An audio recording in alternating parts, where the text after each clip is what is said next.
The Halbert estate stood on the far side of a forgotten road, where fog clung to the ground like memory and trees bent low as if burdened by the weight of old secrets.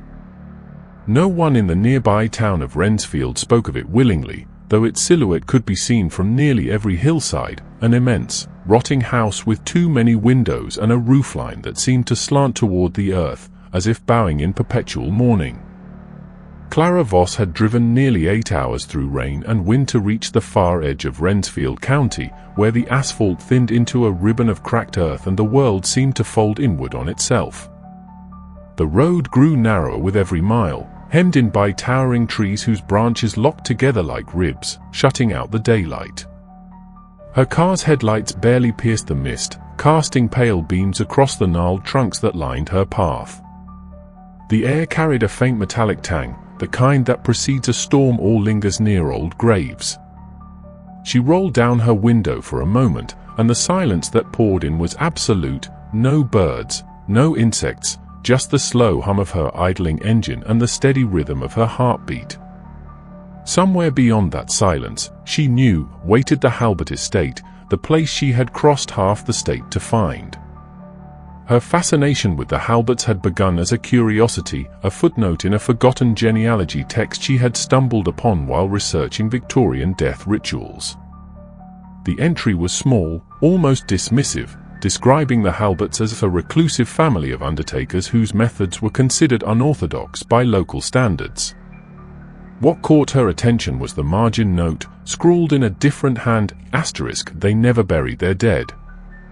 It was absurd, of course, impossible even, but the phrasing nagged at her, like a splinter she couldn't remove. Weeks of research yielded little, no burial plots, no death certificates, no mention of exhumations.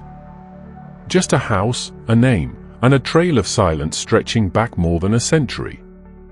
By the time she reached the outskirts of Rensfield, the sun was little more than a pale smear behind the clouds. The town itself seemed reluctant to acknowledge her presence. The gas station attendant barely met her gaze when she asked for directions to the Halbert property.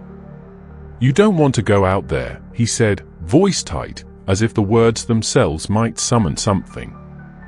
"Road's bad. Always has been." When she pressed, he shrugged and nodded toward the hills. "If you reach the fog and can't see the church spire no more, you've gone too far."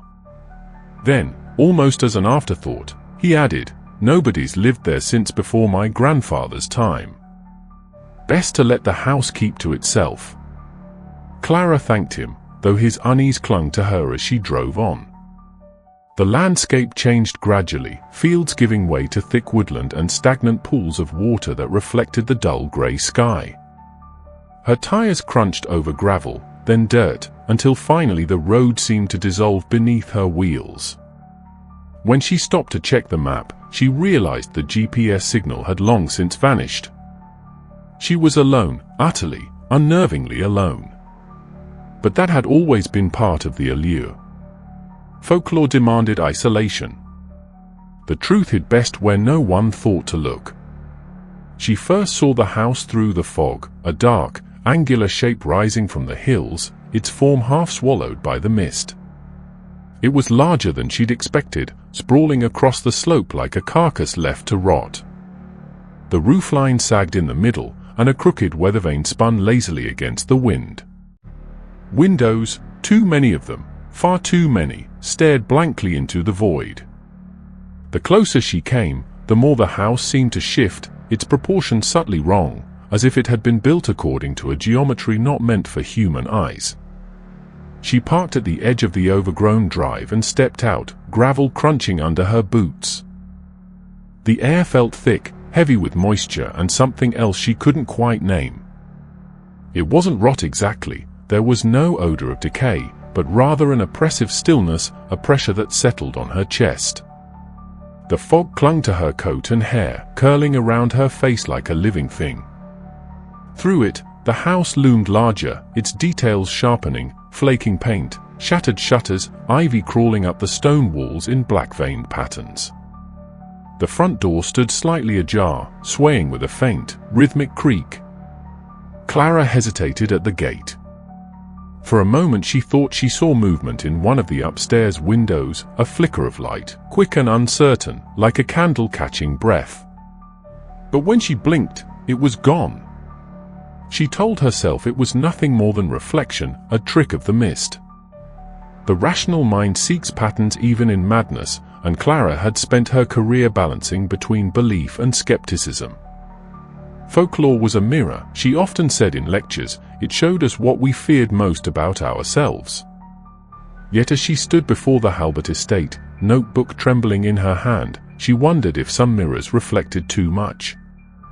She crossed the threshold with deliberate care, the floorboards groaning beneath her.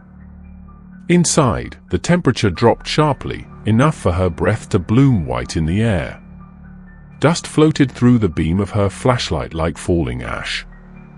The grand hall stretched before her, an ocean of faded wallpaper, torn curtains, and portraits so dimmed with grime they were little more than shadows. The house had not been touched in decades, yet the faint scent of wax hung in the air, as if candles had only recently burned. On the wall opposite the staircase hung a massive painting, its subject obscured by time. Clara lifted her light toward it, revealing a family portrait, 5 figures in funeral attire, their expression solemn and indistinct. She could just make out their names engraved on a brass plate, * the Halbert family, 1890. * something about their eyes unsettled her. Even under layers of dust, they seemed wet, almost reflective. The matriarch's painted hand rested on a child's shoulder, the brushwork so lifelike Clara half expected the fingers to twitch. She moved deeper into the hall, her footsteps echoing softly. To her left, a corridor vanished into darkness. To her right, a door hung crooked on its hinges. Every sound felt. The study was colder than the rest of the house, though Clara couldn't tell if it was because of the draft slipping through the fractured windows or because of what lingered there. Dust lay thick across every surface, muting the world into grey. Shelves sagged beneath the weight of ancient tomes bound in cracked leather, their spines faded to anonymity. The smell of paper and decay mingled with the faintest trace of something metallic, like the tang of blood left too long in the air. At the center of the room stood a heavy oak desk, its edges warped by damp and time. Upon it rested a single object, gleaming faintly under the dull beam of her flashlight, a ledger, large and bound in dark calfskin, the kind used in funeral parlors to record the passing of clients. Clara approached slowly, her boots leaving shallow impressions in the dust.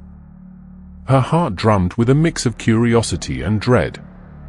The Halberts had been undertakers for generations, and if rumor held any truth, their records would be here, names, dates, deaths, perhaps even the key to understanding why none of them were ever buried.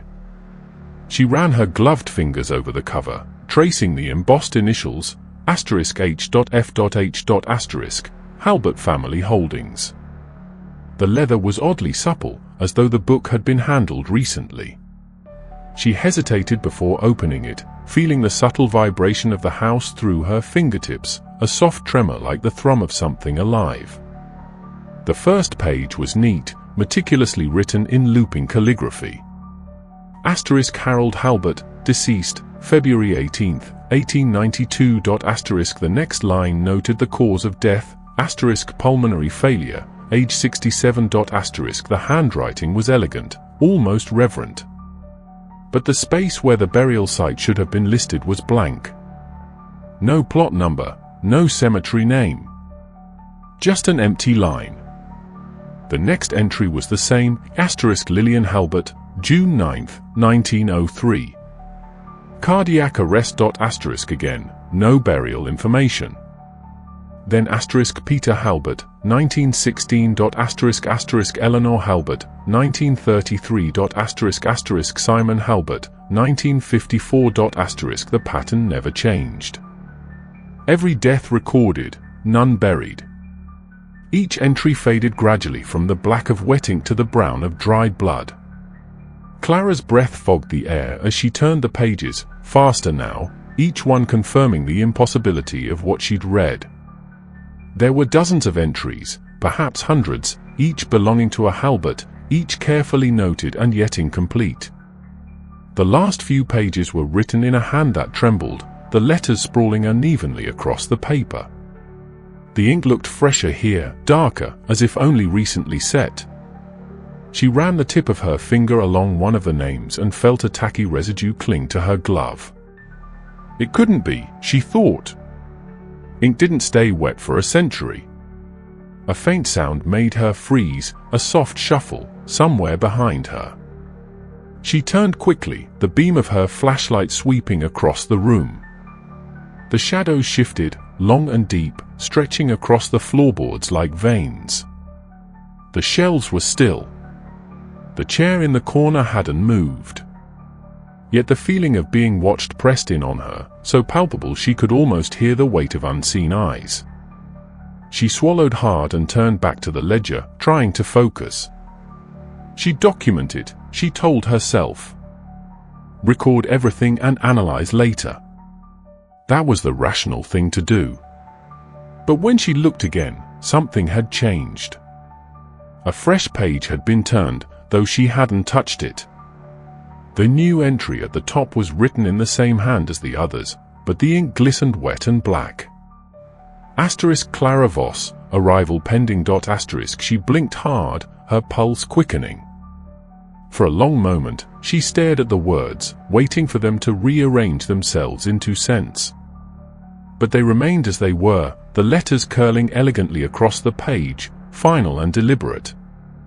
She reached out with trembling fingers, feeling the faint warmth of the ink beneath her skin. Her mind raced for explanation. It could be a prank, she thought, a cruel setup by locals trying to scare outsiders. Perhaps the caretaker, though no record of one existed. She even considered the possibility of suggestion of her mind playing tricks in the half-light. Yet the air in the room felt heavy, charged with something old and patient. The longer she stared at the page, the more the ink seemed to pulse, as though the book were breathing in sync with her. She shut the ledger with a snap that echoed through the room. The sound startled her more than it should have. The silence that followed was thick, pressing in until she could hear the faint hiss of her own breath. Then came another sound, a slow, deliberate creak from above, like a footstep across the ceiling. She looked up, flashlight trembling in her hand, and felt the first real stirrings of fear curl tight in her chest. The noise came again, closer this time, a dragging sound, followed by the hollow knock of something wooden shifting. Clara backed away from the desk, her mind tugging between logic and instinct. The rational part of her argued that old houses made noise, that shifting beams and wind could mimic movement. The other part, the part that had heard the legends, that had seen the entry bearing her own name, told her to run. But she didn't. Instead, she reached for the ledger again, opening it to confirm what she'd seen, because some part of her needed the certainty of proof. The page was still there. Her name still gleamed faintly. But below it, another line had appeared, written in a smaller, tighter script.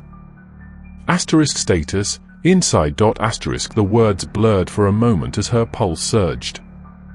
She stumbled backward, knocking into the chair behind her, which toppled with a thud that sent dust spiraling through the beam of her flashlight. The house responded with a low groan, the timbers creaking like something awakening from a long sleep. She heard movement again, not from above this time, but from the hall, soft, dragging footsteps, slow and deliberate, approaching the study door. Her breath caught in her throat. The door was still open, but the fog from outside had begun to seep in, swirling low across the floorboards like mist spilling from a grave. Each footstep grew clearer, closer, until it stopped just beyond the threshold. Clara dared not move. Her flashlight flickered once, twice, then steadied. She could see the faint impression of something in the dust, prints, small at first, then larger, overlapping, as though several sets of feet had moved through the same space. Her gaze snapped back to the ledger, and she saw now that the ink around her name had begun to spread, bleeding slowly across the page as though absorbing her fear. Beneath it, new words appeared in that same fine script, Document complete. The air in the study thickened until it was hard to breathe. The shadows seemed to tremble, leaning toward her. She took one step back, then another, her heart hammering in her chest, and the door behind her swung shut with a heavy finality that rattled the windows. For the first time, Clara understood what the townspeople had meant when they said the Halbert house kept to itself. It wasn't that the family had been forgotten. It was that they had never truly left. The ledger wasn't a record of death, it was an invitation, one that wrote itself anew each time someone crossed the threshold, binding the living to the house just as it had bound the dead. And as the light dimmed and the sound of footsteps resumed within the walls, Clara realized that the ink in the ledger hadn't dried for a reason.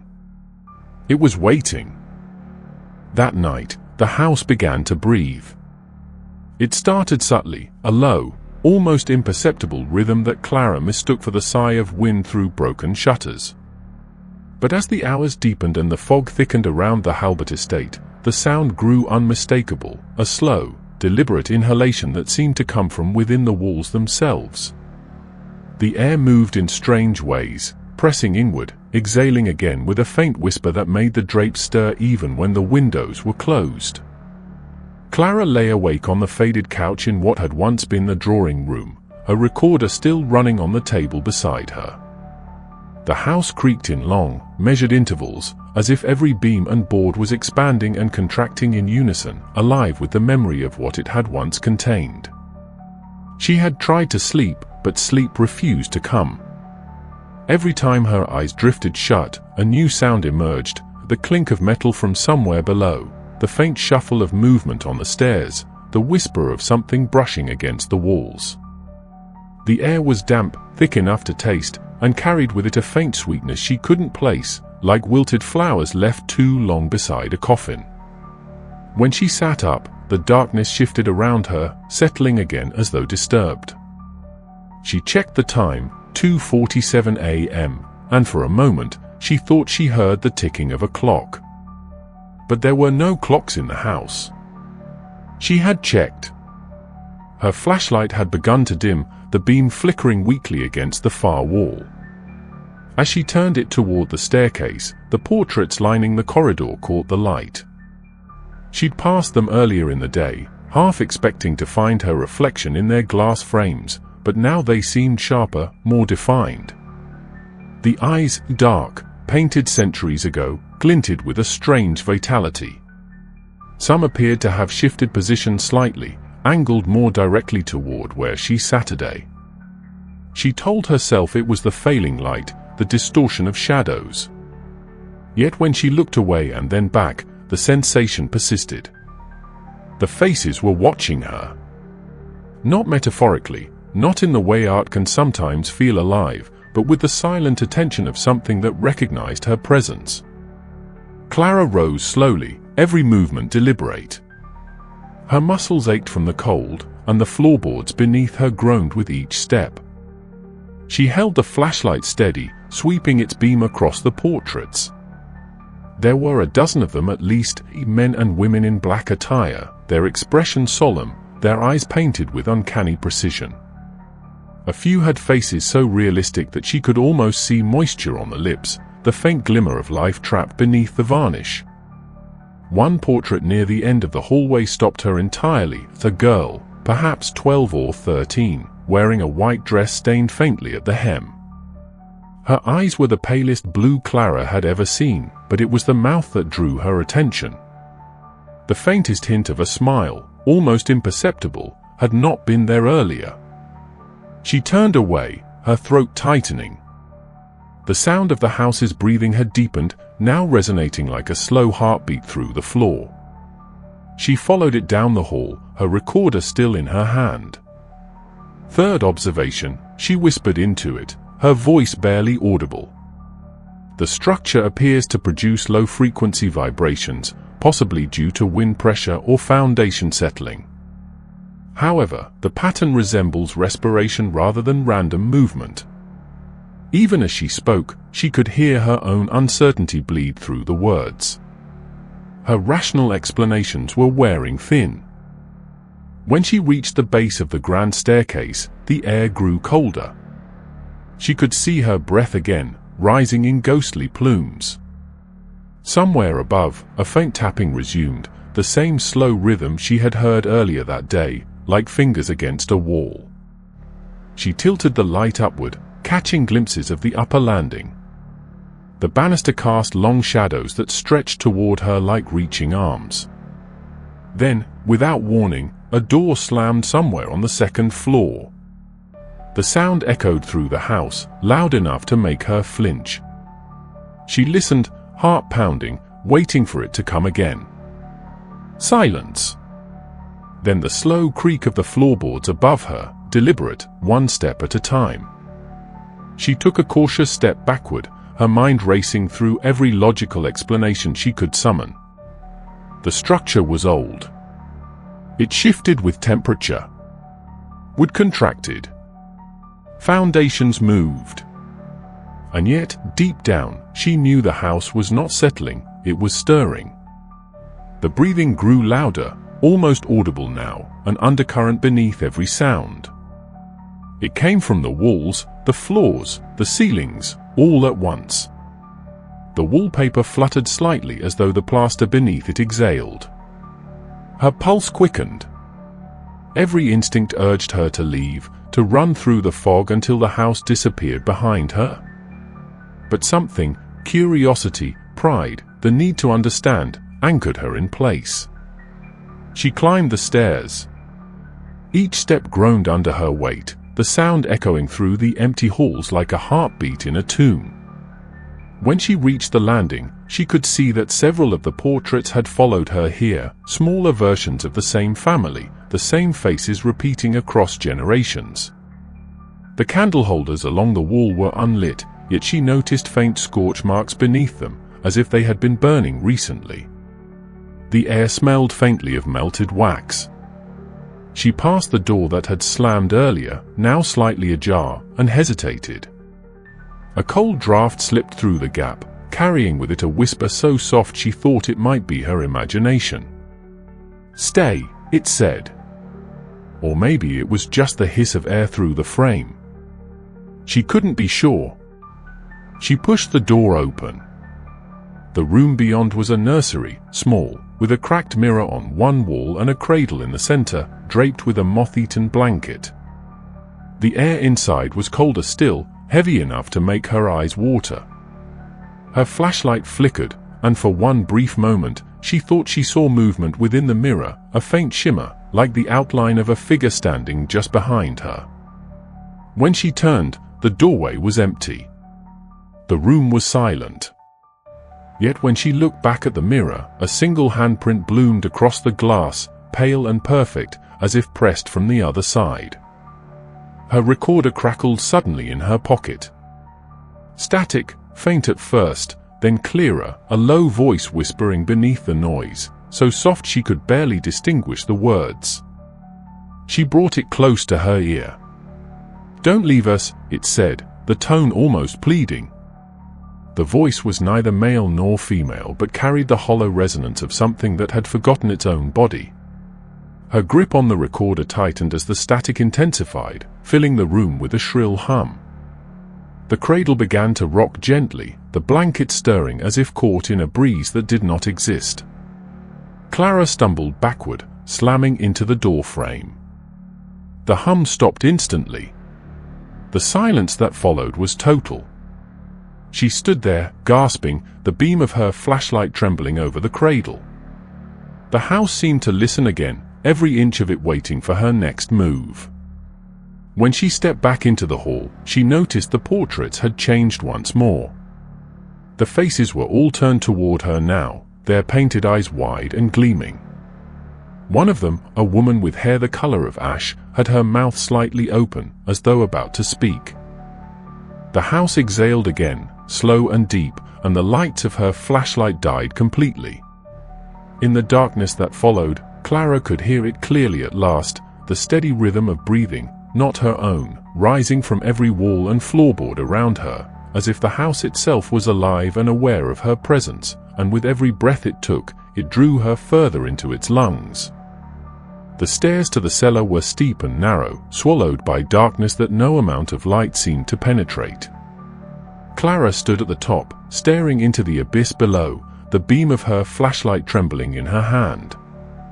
A smell drifted upward, faintly sweet, faintly rancid, like flowers decaying in water. The air that rose from the basement was colder than the rest of the house, heavy with the kind of stillness that suggested things long undisturbed. She hesitated, her instinct screaming to turn back, but curiosity, stubborn and consuming, pushed her forward. Each step creaked beneath her weight, echoing upward into the silence above. With every foot she descended, the air grew denser, until even her own breathing seemed foreign, too loud in the suffocating dark. At the bottom, her light fell across a stone floor coated in dust and faint patches of moisture. The walls were built of rough-hewn rock, slick with condensation. The cellar stretched farther than she expected, a maze of shadows that seemed to pulse at the edges of her vision. She could hear the faint dripping of water somewhere in the distance, steady and deliberate. She moved cautiously, her footsteps muted by layers of grime. Old shelves lined the walls, some holding jars clouded with unidentifiable substances, brown sediment, floating fragments of something that might once have been organic. There were bones too, small ones, carefully arranged in boxes. At first, she told herself this was simply evidence of the Halberts' work as undertakers. It was common in the 19th century for morticians to keep samples for study. Yet the deeper she ventured, the more it became clear that this was no ordinary workspace. The shelves gave way to furniture, chairs, a long wooden table, and what looked like a set of pews arranged in a semicircle. Her flashlight drifted across the far wall and caught something metallic, a glint of gold leaf, the edge of a frame.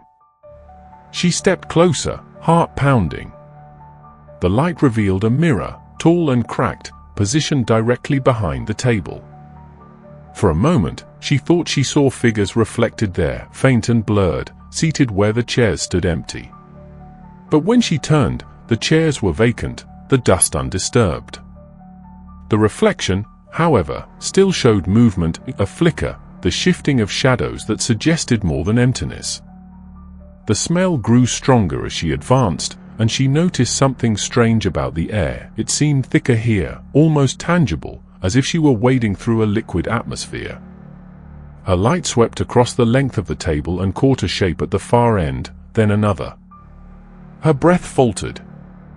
There were bodies. 5 of them.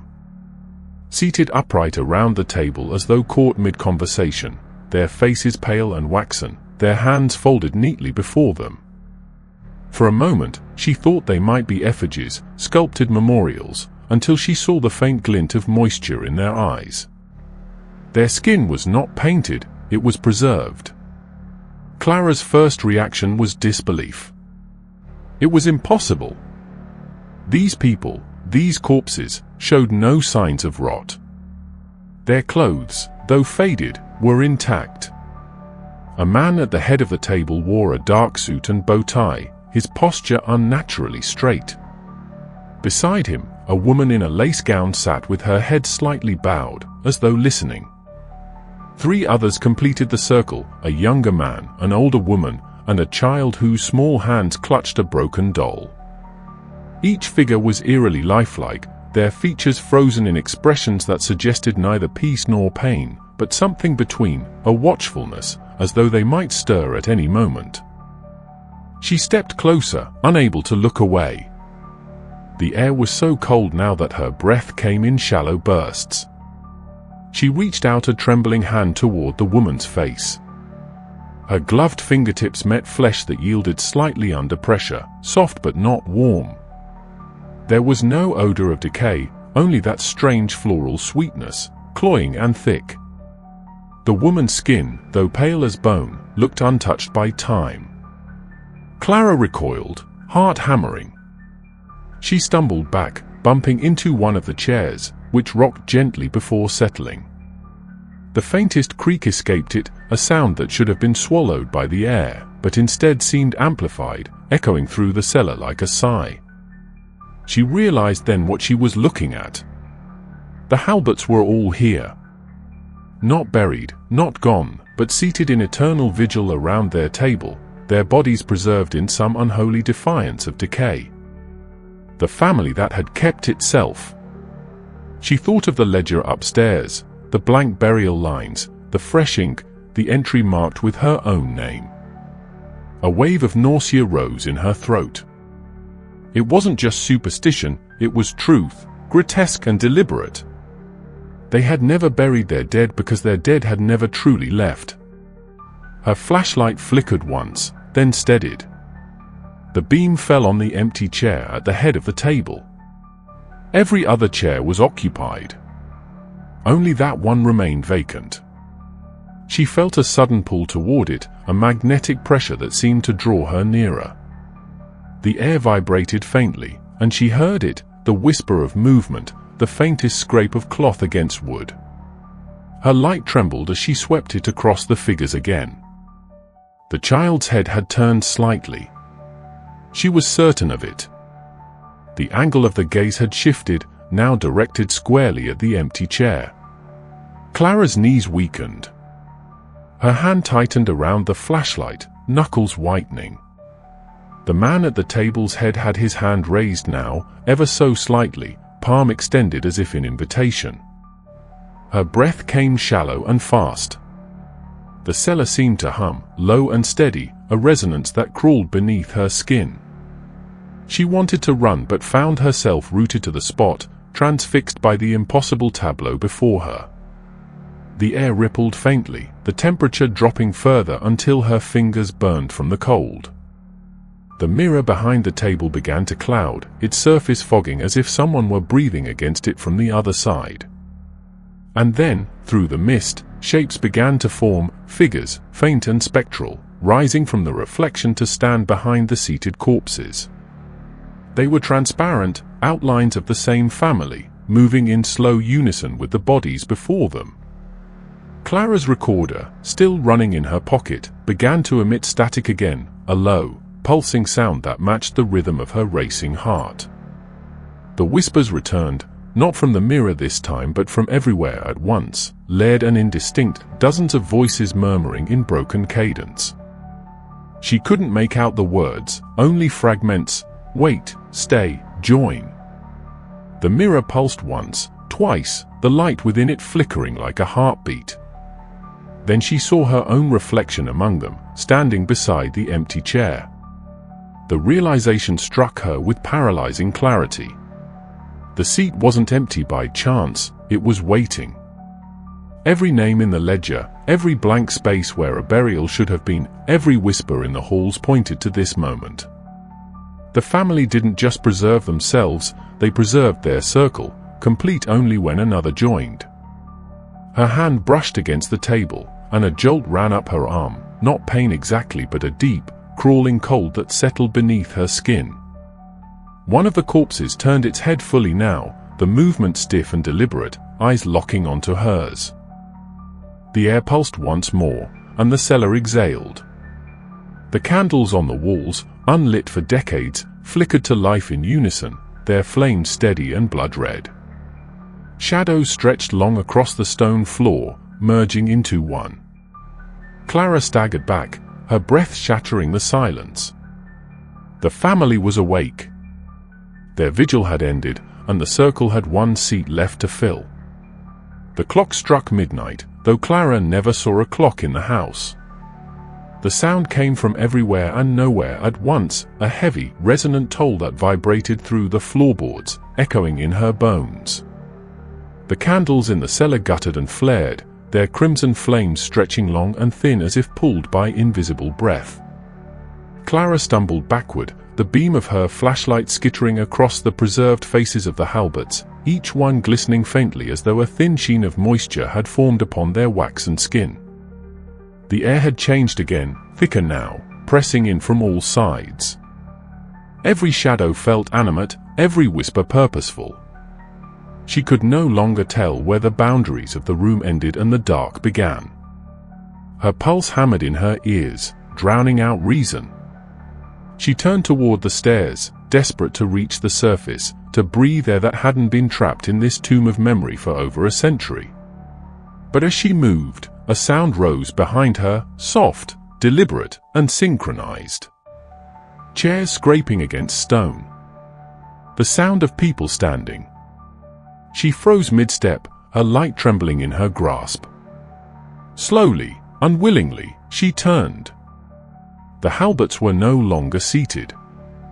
They stood in a half-circle around the table, their heads tilted slightly toward her, their eyes reflecting the candlelight with a dull, glassy gleam.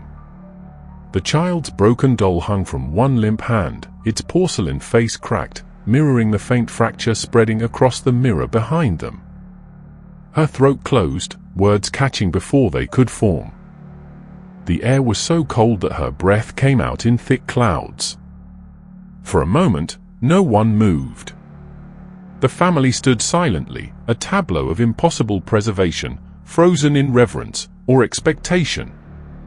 Then, from somewhere deep within the house above, another sound joined the tolling of the clock, the soft chime of a music box, playing a tune both delicate and wrong, the melody stuttering as though it too had decayed with time.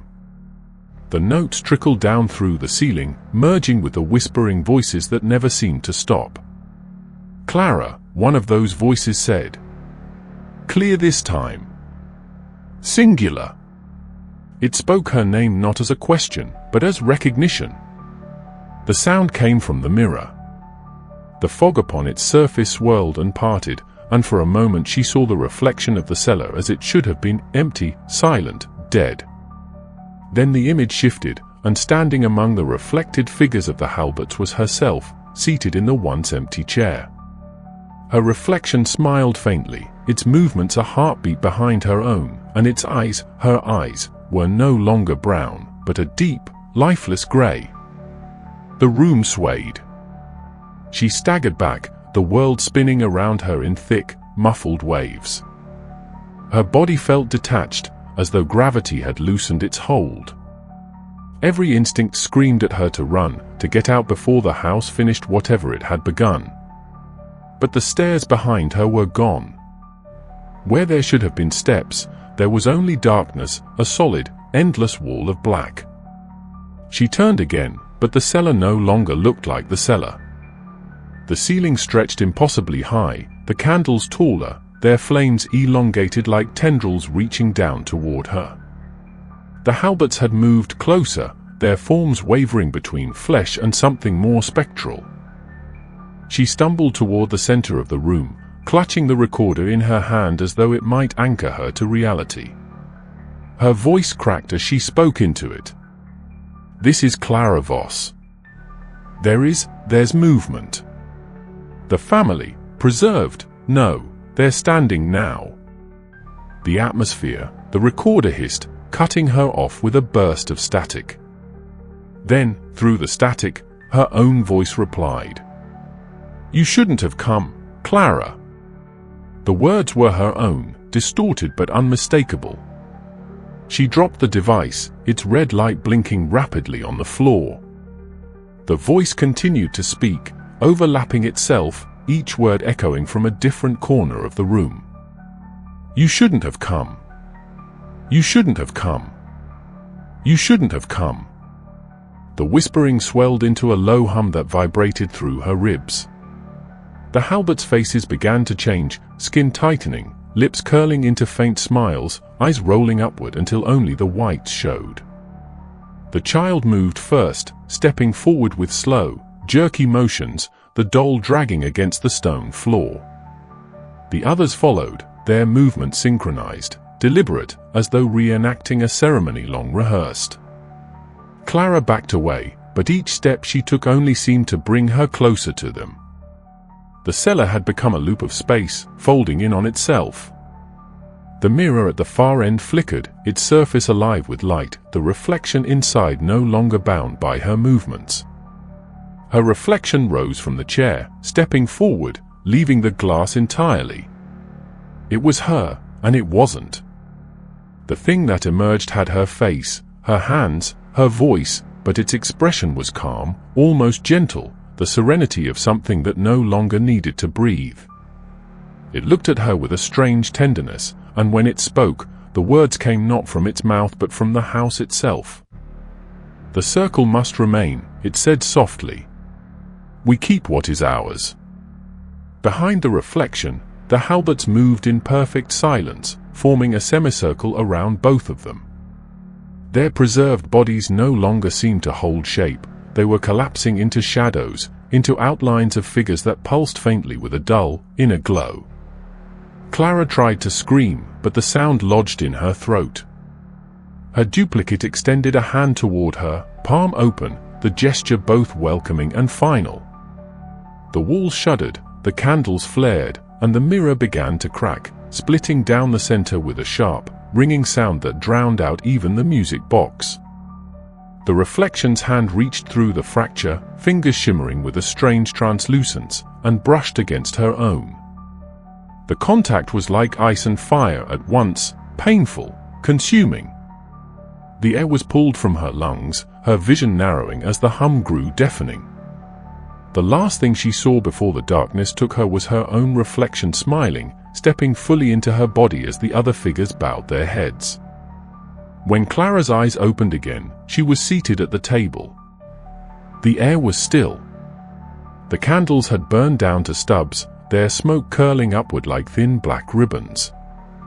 Across from her sat the Halbert family, unmoving, their faces serene once more.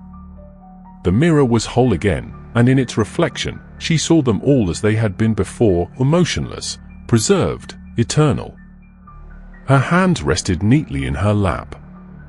Her skin was cold. The faint smile she felt on her lips wasn't entirely her own. Somewhere above, the clock chimed again, slower this time, softer, as though marking the completion of something inevitable.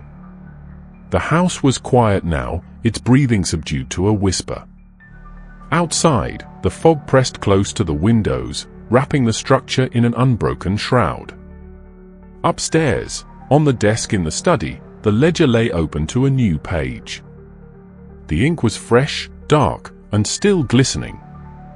It recorded one final entry beneath the others, *Clara Voss, status confirmed. The handwriting was steady, practiced, and at the bottom of the page, in smaller, almost delicate script, was a single note that hadn't been there before, *The family keeps itself.